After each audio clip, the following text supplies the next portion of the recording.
What if I told you that both Moses and Jesus were Muslims? What if I told you that Islam means peace, obedience, and submission? What if I told you that this life is just a test and Islam is just a continuation of Christianity and Judaism? After all, the Virgin Mary did in fact wear a veil. And yes, Muslims do believe in biblical stories such as Jonah and the whale. What if I told you that according to the Bible, Jesus had fair skin, he wasn't white nor was he pale, and that the true faith of Jesus will prevail? What if I told you that the Bible was written hundreds of years after the death of Jesus by John, and that the modern Bible is something that man had drawn?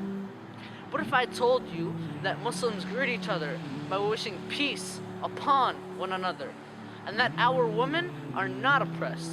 We actually believe that heaven lies underneath the feet of one's mother, and that whoever you are, or wherever you come from, if you share my faith, I shall treat and address you as my sister or my brother, because Islam doesn't tell you to be a hater, it teaches you to be a lover. With this poem, I'm not attacking anyone's beliefs, so please do not be offended. These are the views of me and my fellow Muslims. See, we believe that with Islam, the religions of the book have been extended, and with Muhammad being the seal of messengers, the prophecies have ended. See, we believe that Jesus was never crucified. God had replaced him with a lookalike in the eyes who had pretended. Think about it. If Jesus died for your sins, then shouldn't your life be guilt-free and splendid?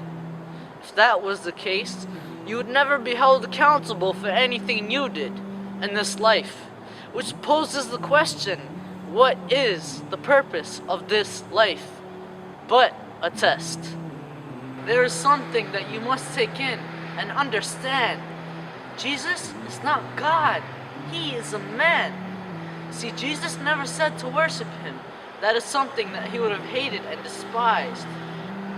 Because how could the creator and the creation even be related? See, that is something that can't even be contemplated. We too believe in his return, he is awaited, and when he does come back, all of these lies about him will be deflated. Like how people say he was crucified when he was actually elevated. In the Bible, Jesus was said to be a prophet. So how can one be a prophet to himself? See, Jesus never claimed to be divine.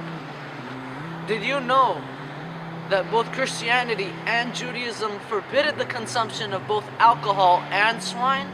And actually, it is just a myth that Jesus ever drank wine. See, because the Bible we have today was modified in order to fit into the ways of mankind. But that is wrong. We shouldn't change the words of God to fit our ways. We should change our ways to fit the words of God. I love Jesus. Don't get me wrong.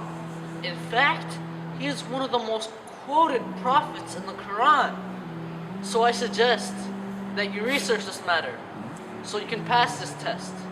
So do yourself a favor and abolish your hate, because when the sun shines from the west, it'll be too late.